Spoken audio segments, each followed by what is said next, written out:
इस वीडियो को बनाते टाइम मैं एक मिक्स्ड इमोशन के अंदर बैठा हूं और मुझे पता है कि मैं ये वीडियो बनाने के बाद में रिग्रेट करूंगा, क्योंकि जब मैं इस वीडियो की रिसर्च कर रहा था ना, मुझे कुछ ऐसे प्यारे दोगले लोग मिले ना जो इस पूरे सिनेरियो को सही बता रहे हैं। कह रहे हैं कि भैया जो भी हो रहा है अरावली के अंदर एकदम सही हो रहा है, अपनी सरकार के ऊपर भरोसा रखो। भरोसा जिन्होंने तुम पे दिखा रखा, शर्म तो आज उनको आ रही होगी। पर पहले ये सारी चीजें हटा के ना मेन मुद्दे के ऊपर चलते हैं। इन क्रिएटर्स के बारे में, मीडिया के बारे में एंड के अंदर बात करेंगे, पर पहले ये मुद्दा समझते हैं कि एक्चुअल में अरावली के अंदर हो क्या रहा है। और जिन लोगों को कोई भी आइडिया नहीं है कि भैया ये मास्क वाला बंदा मुंह बना के क्यों बैठा हूं, उनको बेसिक नॉलेज दे देता हूं शॉर्ट के अंदर। गुजरात, राजस्थान, हरियाणा और दिल्ली के अंदर फैली हुई एक पहाड़ की रेंज है जिसको हम लोग अरावली हिल बोलते हैं। अभी ये जो अरावली है ना, ये नॉर्थ इंडिया के लिए जरूरी बहुत है, क्योंकि राजस्थान के अंदर जितनी भी डस्ट है ना, ये पहाड़ियां उसको नॉर्थ इंडिया के अंदर आने नहीं देती और इनकी वजह से प्रॉपर्ली नॉर्थ इंडिया के अंदर रेन भी होती रहती है। अभी हो क्या रहा है कि सुप्रीम कोर्ट की ना अरावली हिल्स को डिफाइन करने के लिए ना एक नई स्टेटमेंट आई है, जिसको लोगों ने थोड़ा सा मिस इंटरप्रेट कर लिया। हाँ, लोगों ने जो स्टेटमेंट के बारे में सोच रखा है, एक्चुअल में वो स्टेटमेंट नहीं है और मैं उस स्टेटमेंट को एक्चुअल में करेक्ट करना भी नहीं चाहता था, क्योंकि मे भी लोगों की आउटरीच कम हो जाए उससे। बट स्टिल क्योंकि ये मेरा एक काम है तो इसको भी कर देते हैं। सुप्रीम कोर्ट की एक जजमेंट आई है और ये जजमेंट किस में आई है? एक केस में आई है जो 1995 से चलता आ रहा है। एक ऐसा केस जो 1995 से चलता आ रहा है, एनवायरमेंट को प्रोटेक्ट करने के लिए। उसके अंदर सुप्रीम कोर्ट ने अरावलीज को डिफाइन करने के लिए एक अलग से डेफिनेशन दी है और एक्चुअल में ये डेफिनेशन सुप्रीम कोर्ट ने नहीं दी है, एनवायरमेंट मिनिस्टर की तरफ से सुप्रीम कोर्ट को अरावली की पहाड़ियों को डिफाइन करने के लिए एक स्टेटमेंट रेकमेंड करी गई थी और सुप्रीम कोर्ट ने बोला कि हाँ भाई ठीक है, यही रख लेते हैं। अभी वो डेफिनेशन क्या है, सबसे पहले वो समझते हैं। डेफिनेशन ये है कि भैया जो भी पहाड़ियां 100 मीटर से ऊपर होंगी ना, सिर्फ और सिर्फ उन्हीं को अरावली कंसीडर किया जाएगा। और अगर 200 मीटर की पहाड़ियों के बीच में सिर्फ 500 मीटर का गैप है ना, तो जो बीच में 500 मीटर का एरिया होगा ना, उसको भी अरावली कंसीडर किया जाएगा। अभी ये क्लियर डेफिनेशन अभी की डेट में क्यों दी जा रही है? क्योंकि सरकार का इसके अंदर कहना है कि भैया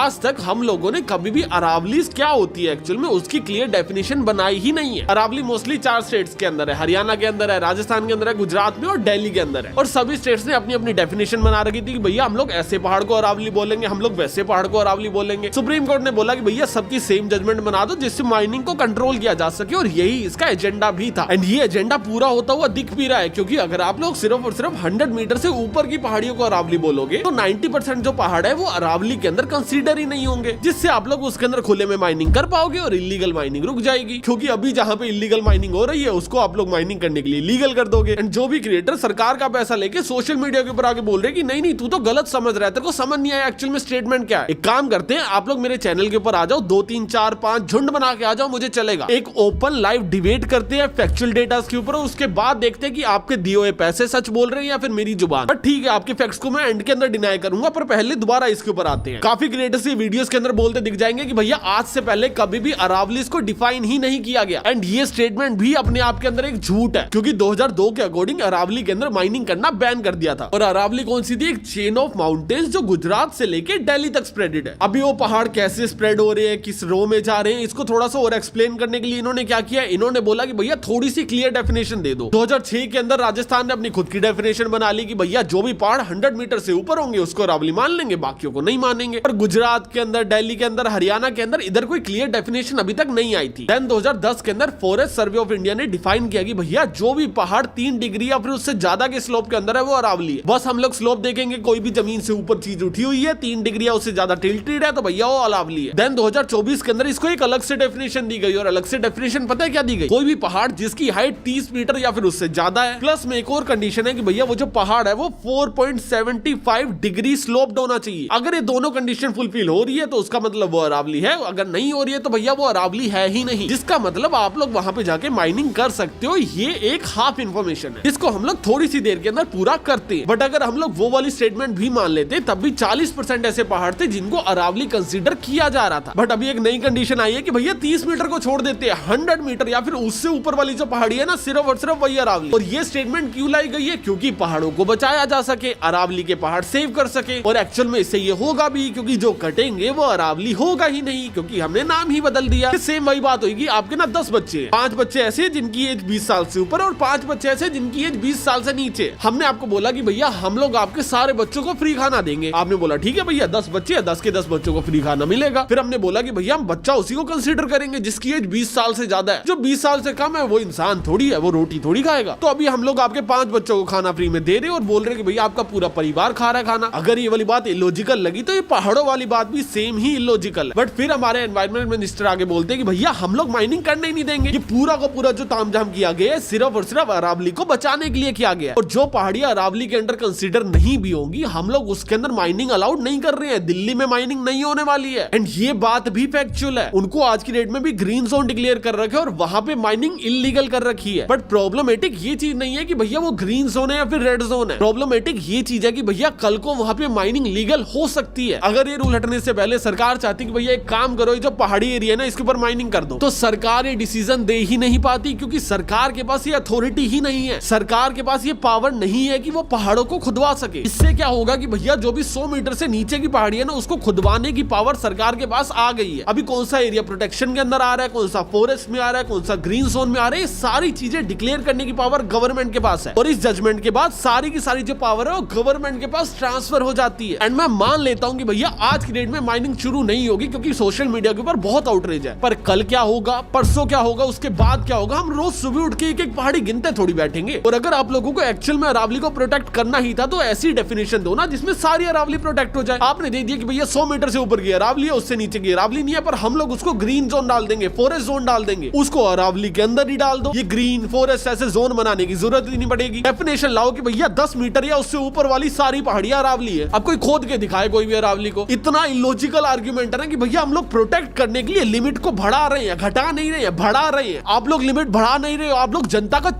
बना रहे हो और आप लोगों को बना भी लोगे क्योंकि आपके पास पैसा बहुत है लोगों के मुंह पे मारने के लिए। सोशल मीडिया से पूरा नैरेटिव शुरू हुआ था, आपने 2 दिनों में खरीद दिया। पूरा सोशल मीडिया उल्टा हो रखा है कि भैया सरकार तो भगवान है। क्यों भगवान है? क्योंकि आपके पास करोड़ों रुपए हैं। कौन सा क्रिएटर नहीं बिका, मेरे को नाम लेके बताओ। 4 से छोड़ के सब बिके हुए इंस्टाग्राम के। क्यों? क्योंकि पूरा नैरेटिव चेंज हो गया। कुछ क्रिएटर तो इतने गिर चुके कि भैया वो पुलिस वालों की शहीदी तक ले आए बीच में। क्यों? क्योंकि 4 पैसे ज्यादा मिल गए थे हमको। मेरा बहुत क्लियर स्टेटमेंट है कि भैया आप सरकार बहुत अच्छी हो, आप लोग बहुत प्यारी सरकार हो, मुझे आप पे पूरा भरोसा है कि भैया आप लोग इलीगल माइनिंग चालू नहीं करवाओगे। पर लाइफ टाइम तक पावर तो आपके हाथ में रहने नहीं वाली। कल को कोई और सरकार भी आ सकती है, हो सकता है आपके हाथ से कल कोई पावर छीन जाए। तो कम से कम कानून तो ऐसा बना के जाओ ना जिससे कल को कोई और आगे उसको मिसयूज ना करे, या फिर आप ही का करने का मूड है। एंड कुछ लोग बोलेंगे कि भैया आप अपने देश की सरकार पे भरोसा क्यों नहीं करते? मैं नहीं करता। जब ये लोग झूठ बोलते हैं। दिल्ली के अंदर देखा क्या हाल है? दिल्ली के अंदर इन्होंने बोला कि भैया जो WHO के स्टैंडर्ड्स है ना हवा को मॉनिटर करने के, हम लोग वो चीज मानते ही नहीं है। पूरी दुनिया अलग है, इंडिया अलग है। इन्होंने बोला कि भैया हमने यमुना साफ कर दी, बल्कि एक नकली घाट बना दिया था। ये लोग हमें झूठ बोलते हैं कि भैया हवा साफ है, और वो चीज करने के लिए क्या करती है, एयर क्वालिटी इंडेक्स की जो मॉनिटर्स है ना उसके बाहर जाके पानी स्प्रे करना शुरू कर देते हैं जिससे डस्ट कम कैप्चर हो, जिससे जो PM 2.5 है या फिर बाकी डस्ट है वो पानी से मिलके नीचे बैठ जाए और आसपास की हवा थोड़ी साफ हो जाए, जिससे हमें लगे कि भैया मॉनिटरिंग तो सही आ रही है, हवा तो साफ ही होगी। अगर मेरे फेफड़ों में कोई दिक्कत है तो वो मेरी पर्सनल इशू है, सरकार का इससे कोई लेना देना नहीं है। सरकार तो भगवान के बंदे, जैसे ये सरकार में आए एकदम से पवित्र होगी पूरी हवा। आफ्टर ऑल दिस कोई मुझे आगे बोले कि भैया सरकार पे भरोसा रख, नहीं करता मैं। एंड जो लोग बोल रहे हैं कि भैया अभी सरकार को थोड़ा टाइम तो दो, सरकार ने एकदम क्लियर डेफिनेशन बनाई है, इसके बाद इसको सही करेंगे, 100 मीटर का जो रूल है वो अभी लागू होने वाला है, उसके बाद इनको थोड़ा टाइम तो देके देखो। भैया राजस्थान में पहले से लागू है। राजस्थान का क्या हाल है? 25% अरावली गायब हो चुकी है। संसद के अंदर ऑफिशियल डेटा के अकॉर्डिंग 27,000 केस है इलीगल माइनिंग के राजस्थान के अंदर, अकेले राजस्थान में, जिसके अंदर से FIR पता है कितना पे हुई है? सिर्फ 3199 के ऊपर 11% रेट है FIR करने का। पकड़े देख लो कितने होंगे। राजस्थान में state government BJP, central government BJP, और क्या चाहिए आपको? और कितने वोट डालूं वो चीज रुकवाने के लिए? मैं खुद जाके वहां पे ट्रक कैप्चर करूं? सोचो इतनी पावरफुल सरकार है, इंडियन गवर्नमेंट है, ये कोई छोटी मोटी कंट्री नहीं है इंडिया। इंडियन गवर्नमेंट की बात कर रहा हूं मैं, भारत सरकार। और ये नहीं कि कोई इलीगल स्मगलिंग चल रही है, छुप छुप के कर रहे हैं, खुले आसमान के नीचे पहाड़ तोड़ रहे हैं बॉम्ब ब्लास्ट करके, ये लोग उसको नहीं रोक पा रहे हैं। ऐसा नहीं है कोई छुप के देश के कोने के अंदर लैपटॉप लेके हैकिंग कर रहे हैं, फिर नकली नोट छाप रहे और पकड़े नहीं जा रहे। खुले आसमान के नीचे रातों रात पहाड़ गायब कर दे रहे हैं और सरकार को पता नहीं है। टाइम्स ऑफ इंडिया की एक ड्रोन रिपोर्ट आई है जिसके अंदर राजस्थान की एक सिटी का काम की है, जिसके अंदर माइनिंग अलाउड थी और सरकार के अकॉर्डिंग माइनिंग हुई भी है 62,76,000 टन। बट इंडिया टुडे की रिपोर्ट बोलती है कि भैया 1.2 करोड़ टन माइनिंग हुई है, और बाकी जो भी बची हुई माइनिंग है वो सारी की सारी इलीगल माइनिंग। और मैं सिर्फ और सिर्फ एक सिटी की बात कर रहा हूँ, पूरे स्टेट की नहीं, पूरी अरावली की बात नहीं कर रहा हूँ मैं। जब कानून बने ना बने, आप लोग उससे पहले भी अरावली को सिर्फ खत्म ही होते हुए देख रहे हो, तो भैया कानून बनाने के बाद तो आपके पास एक पावर आ जाएगी ना। मैं बस वो पावर सरकार को नहीं देना चाहता हूँ। मुझे लॉ से, कानून से कोई दिक्कत नहीं है, मैं नहीं चाहता सरकार के पास वो पावर जाए। मैं कहता हूँ सुप्रीम कोर्ट उसको रेगुलेट करे। मैं चाहता हूँ भैया सरकार के पास कल को माइनिंग ऊपर करने की पावर ही ना हो। और ये डिमांड के अंदर कुछ गलत नहीं है, नक्सलवादी या फिर एंटी नेशनल कुछ भी नहीं है, बस एक डर है कि भैया कल को कोई भी आगे इस पावर का मिसयूज कर सकता है। और हमारे की न्यूज रिपोर्टर है ना आपकी अदालत वाले, इन्होंने अभी अपने एक एपिसोड के अंदर बोला कि भैया दिल्ली ये जो एकदम हुक्का बनी हुई है ना, जो इतना पोल्यूशन है ये अरावली की वजह से है। दिल्ली की आकृति एक कटोरी की तरह है जो 3 तरफ से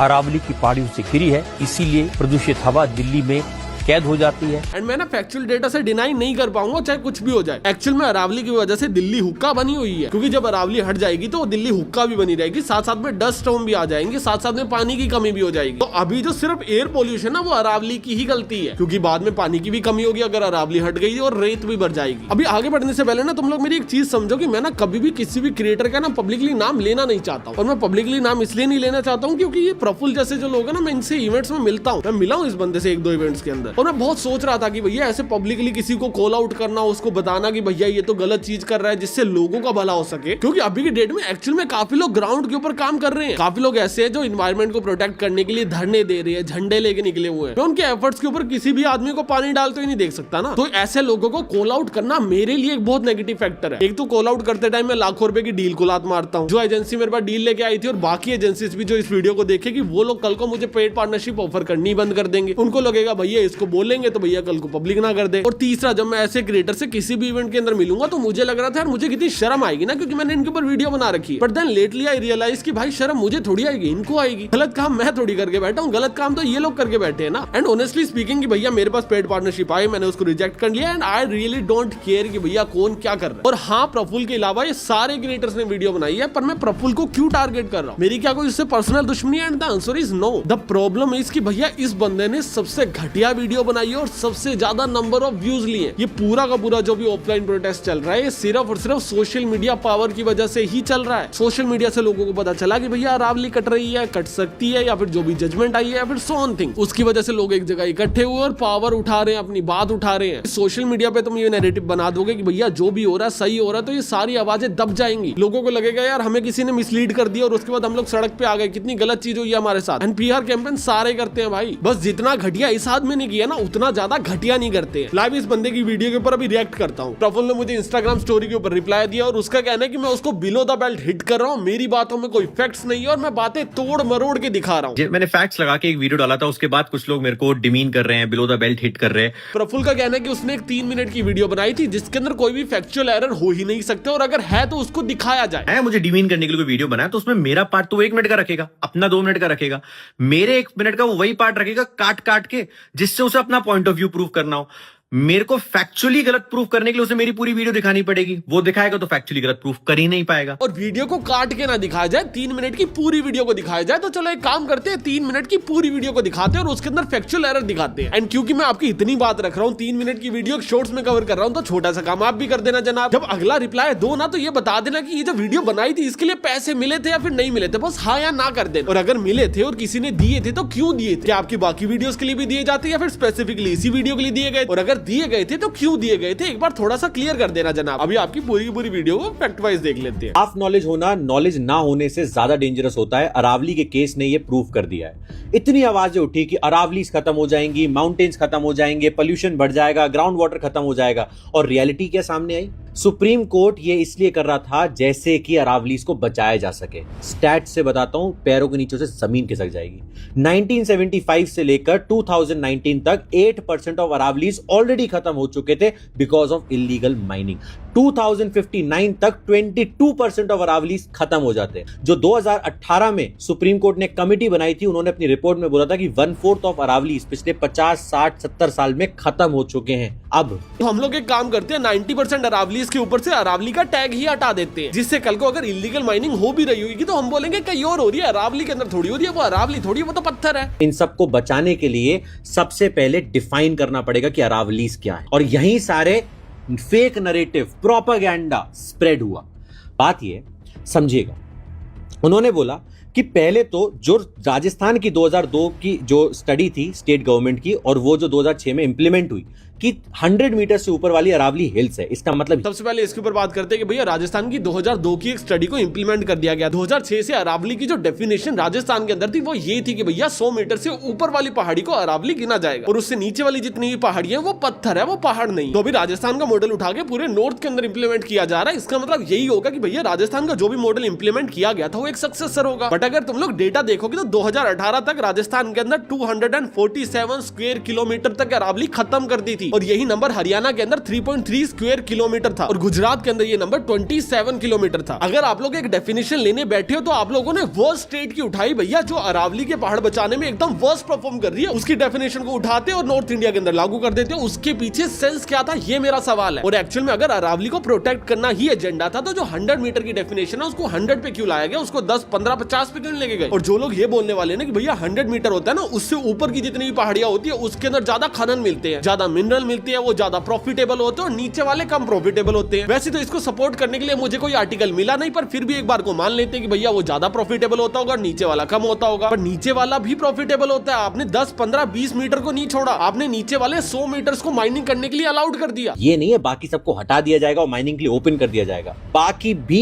इक्वली प्रोटेक्टेड है। यहाँ पे थोड़ा सा फैक्ट चेक करना चाहूंगा जनाब, क्योंकि वो इक्वली प्रोटेक्टेड तो नहीं है। समझो कि सुप्रीम कोर्ट की नवंबर की जजमेंट से पहले अरावलीज को 3 तरह से प्रोटेक्शन मिली हुई थी। पहली प्रोटेक्शन थी द नोटिफिकेशन पावर, जिसके अंदर एनवायरमेंट प्रोटेक्शन 1986 के अंदर वहां पे रूल बनाया गया था कि भैया आप लोग वहां पे पेड़ नहीं काट सकते हो, ना ही आप लोग वहां पे माइनिंग कर सकते हो, और ना ही वहां पे कोई भी इंफ्रास्ट्रक्चर बिल्ड कर सकते हो। और अगर आपको ऐसी कोई भी चीज करनी है तो आपको सेंट्रल गवर्नमेंट से पहले परमिशन लेनी पड़ेगी, उसके बाद कर पाओगे। सेकंड जो प्रोटेक्शन दी गई थी अरावलीज को वो थी सुप्रीम कोर्ट प्रोटेक्शन, जिसके अंदर 2002 के अंदर अरावलीज के अंदर काफी ज्यादा इलीगल माइनिंग चल रही थी और सुप्रीम कोर्ट ने एक जजमेंट पास करी थी, जिसके अंदर उन्होंने बोला था कि भैया अगर आप लोगों को राजस्थान और हरियाणा के अंदर माइनिंग करनी ही है तो आपको पहले सेंटर से पूछना पड़ेगा, स्टेट बीच में नहीं बोल सकती। आप लोग जाके सेंटर से परमिशन लेके आओ, उनसे लाइसेंस लेके आओ, उसके बाद आप लोग माइनिंग करना। और जब 2008 के अंदर सुप्रीम कोर्ट ने इसको रिव्यू किया तब भी इलीगल माइनिंग चल रही थी, तो सुप्रीम कोर्ट ने एक लॉ लाया कि भैया इसके ऊपर ब्लैंकेट बैन लगा दिया जाएगा। दैट मींस अगर आपके पास लाइसेंस है आप लोग तब भी माइनिंग नहीं कर सकते, गवर्नमेंट नए लाइसेंस इश्यू नहीं कर सकती माइनिंग के लिए, और किसी भी कंडीशन के अंदर माइनिंग नहीं होगी। और तीसरी प्रोटेक्शन थी फॉरेस्ट प्रोटेक्शन की, भैया जो भी एरिया फॉरेस्ट एरिया के अंदर आता है उसके ऊपर प्रोटेक्शन लगाई जाती है और उसको आप लोग माइनिंग करने के लिए, पेड़ काटने के लिए यूज नहीं कर सकते। पर किसी भी एरिया को फॉरेस्ट प्रोटेक्शन से हटाना स्टेट और सेंट्रल गवर्नमेंट के हाथ में होता है, अनटिल अनलेस सुप्रीम कोर्ट जान के उसके अंदर इंटरफेयर करना चाहे। अगर सुप्रीम कोर्ट उसके अंदर इंटरफेयर नहीं करना चाहती तो स्टेट और सेंटर मिलकर उस प्रोटेक्शन को हटा सकते हैं। अभी ये नई जजमेंट के बाद क्या हुआ, 5 तरह से प्रोटेक्शन मिली। सबसे पहले ब्लैंकेट बैन को एकदम से हटा दिया गया, सुप्रीम कोर्ट का बीच में से रोल ही हट गया। सुप्रीम कोर्ट ने बोला था कि भैया किसी भी तरह की माइनिंग इलीगल होगी, जो कि अभी नहीं है, क्योंकि अभी 100 मीटर का एक बेंचमार्क सेट कर दिया गया कि भैया उससे ऊपर पहाड़ है, उससे नीचे पत्थर है। सेकंड सेफ्टी है फॉरेस्ट प्रोटेक्शन, जैसे पहले दे रखी थी वैसे अभी दे रखी है, पर उसको सेंट्रल और स्टेट गवर्नमेंट मिलकर हटा सकती है। तीसरी प्रोटेक्शन थी द नोटिफिकेशन पावर, जिसके अंदर एनवायरमेंट प्रोटेक्शन एक्ट के अंदर उनको सेफ्टी दी गई थी। अभी एनवायरमेंट प्रोटेक्शन एक्ट के अंदर सेफ्टी उनको दी जाती है जो पहाड़ होते हैं, आपने इनको पहाड़ से ही हटा दिया। तो जो भी 100 मीटर से ऊपर है, हाँ डेफिनेटली आज भी उनको प्रोटेक्शन है, पर जो 100 मीटर से नीचे है उनके पास प्रोटेक्शन हट गई। और 2 प्रोटेक्शन दी गई है, जिसको मैं थोड़ा सा आगे एक्सप्लेन करता हूँ, क्योंकि उसके ऊपर हमारे प्रफुल्ल सर ने भी कुछ बोला है। तो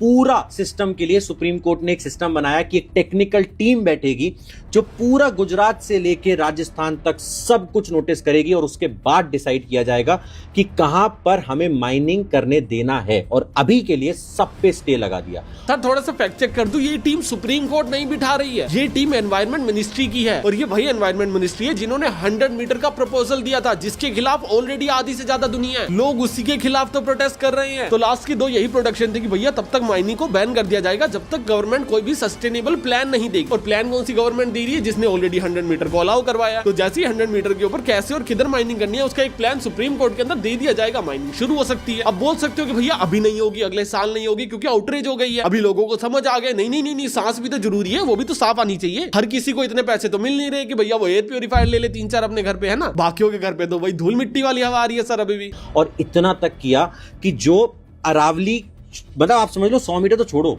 जो 100 मीटर के ऊपर है उसके बाद भी जो नीचे का एरिया है ना, जैसे 2 अरावली रेंजेस के बीच 500 मीटर का एरिया है, वो भी प्रोटेक्टेड रहेगा। सर इसको भी एक काम करो, पूरा बताओ, 2 पहाड़ों के बीच में अगर 500 मीटर का गैप है तो जो बीच वाला एरिया उसको अरावली गिना जाएगा। बट अगर वो गैप 501 मीटर, 600, 700, 1000 या 2000 मीटर का है तो वो बीच वाले एरिया को अरावली नहीं गिना जाएगा। और ऐसी कितनी पहाड़ी है जो 500-500 मीटर के गैप के अंदर और बीच वाले एरिया को अरावली गिन रही है, इसका कोई रियल डेटा अभी मार्केट के अंदर नहीं है। तो बोलना कि देखो हम लोग इस तरह से प्रोटेक्शन दे रहे हैं और इससे कितना इफेक्ट होने वाला है, इसके ऊपर हम लोग अभी डिबेट कर ही नहीं सकते। अभी इधर प्रफुल्ल सर हमें बताते हैं कि भैया पैसे से क्या क्या खरीदा जा सकता है। और ये सिर्फ एनवायरनमेंट को बचाने के लिए नहीं, उन ऑफिसर्स को बचाने के लिए भी किया जा रहा है जिन्होंने अपनी जान दे दी अरावलीज को बचाते बचाते। सुरेंद्र सिंह जी डीएसपी थे, 2022 में ट्रक चला दिया उनके ऊपर, उन्हें मार दिया गया नू में, क्योंकि वो इलीगल माइनिंग के लोगों को पकड़ रहे थे। ही इज सेइंग कि भैया एक पुलिस वाले ने जान दे दी इलीगल माइनिंग को रोकने के लिए, तभी सरकार ने कानून लाया जिससे इलीगल माइनिंग को डिफाइन किया जा सके। बट जब पुलिसमैन एक इलीगल माइनिंग को रोकने गए हुए थे तब इलीगल माइनिंग ऑलरेडी उस कानून के अकॉर्डिंग डिफाइंड थी, और अभी वाले कानून के अंदर पुलिस को कोई एक्स्ट्रा प्रोटेक्शन नहीं दी जा रही है। बस एक नया कानून लाया जा रहा है जिससे इलीगल माइनिंग ज्यादा डिफाइन हो, सिर्फ और सिर्फ डेफिनेशन चेंज की जा रही है। पुलिस को इससे कोई भी हेल्प नहीं मिलने वाली है। हाँ, अंटिल अनलेस वो बात सच निकले कि भैया 90% पहाड़ों को तुम लोग अरावली मानोगे नहीं, तो 90% के ऊपर माइनिंग चल रही है, चलने देते हैं, सिर्फ 10% के ऊपर जाके प्रोटेक्शन देनी पड़ेगी। अगर ये वाले फंडे के अकॉर्डिंग आप बोल रहे हो तो हाँ, आपने एकदम सही बोला कि भैया पुलिस का काम 10% हो जाएगा, 90% काम से छुट्टी। बट अगर आपके लॉजिक के अकॉर्डिंग मैं एक एग्जांपल दुनिया में पुट करना चाहूं तो वो कुछ ऐसा होगा कि भैया पाकिस्तान और इंडिया के बॉर्डर पे बहुत फाइट होती है, हमारे काफी सोल्जर शहीद हो जाते हैं, जो हमारे को तो बहुत बुरा लगता है। तो एक काम करते हैं, कश्मीर पाकिस्तान को दे देते हैं, लड़ाई खत्म हो जाएगी। अगर तुम्हें ये वाला लॉजिक बहुत फालतू लगा तो तुम्हें वो वाला भी तो लगा ही होगा। और इसके बाद प्रफुल्ल भाई 2-3 एग्जांपल्स ऐसे और देते हैं जो कोई सेंस नहीं बनाते, और उसके ऊपर मेरे को कोई फैक्ट चेक भी नहीं करना, तो फालतू वीडियो नहीं दिखा रहा। जितने सवाल इस वीडियो में पूछ चुका हूं उतने बता दो, और सिर्फ इतना बता दो कि भैया अगर यही सेम डेफिनेशन 30 मीटर की आ जाती तो क्या गलत हो जाता। 100 मीटर पे ऐसी क्या चीज अचीव हो रही है। हाँ, आपको डिफाइन करने थे, आपको अरावलीज डिफाइन करने थे कि भैया अरावलीज क्या है, पर वो 100 मीटर पे ही क्यों डिफाइन करने थे, ये सवाल है। आप सवाल से मत भगाओ ना दुनिया को। इन्होंने अटैक कर दिया था गवर्नमेंट ऑफिसर्स पे जो पूरी इन्वेस्टिगेशन कर रहे थे इलीगल माइनिंग पर। 2024-25 में एक्सप्लोसिव से उड़ा दिया गया था एरियाज को माइनिंग करने के लिए, वहां पे रेजिडेंट्स को इंजरी तक आई थी, खतरनाक हुए।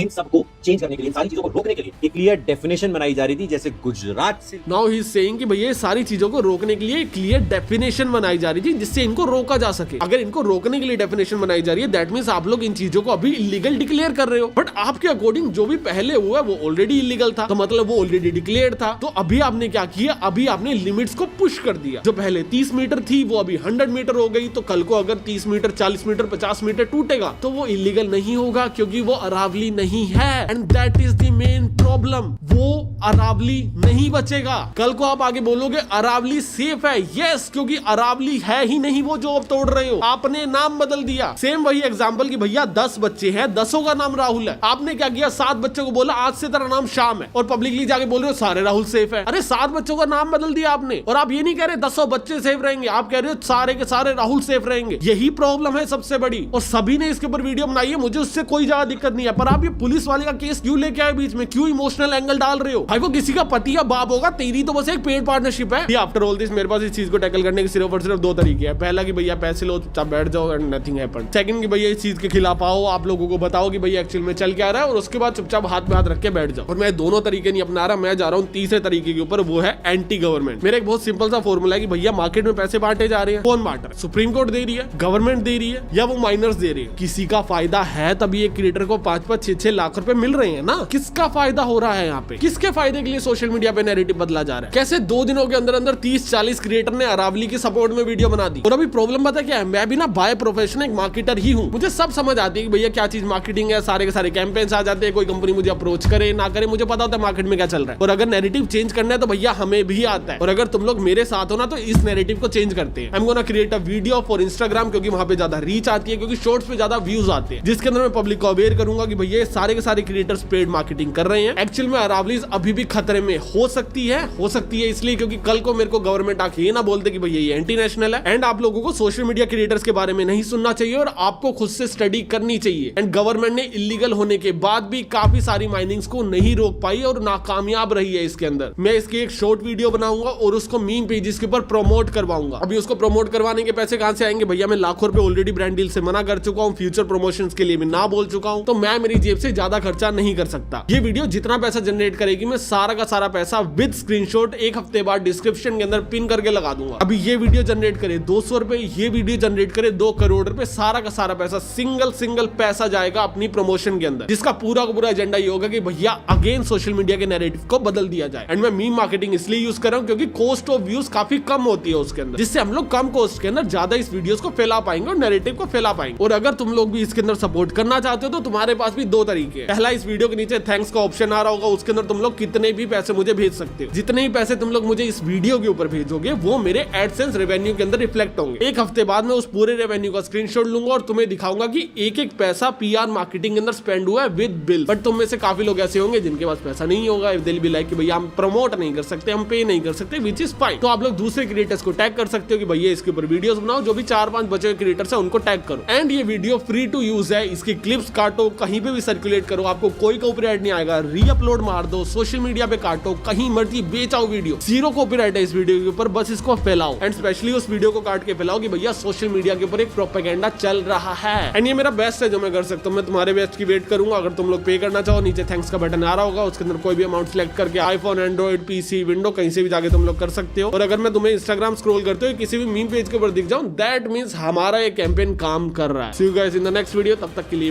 बाय।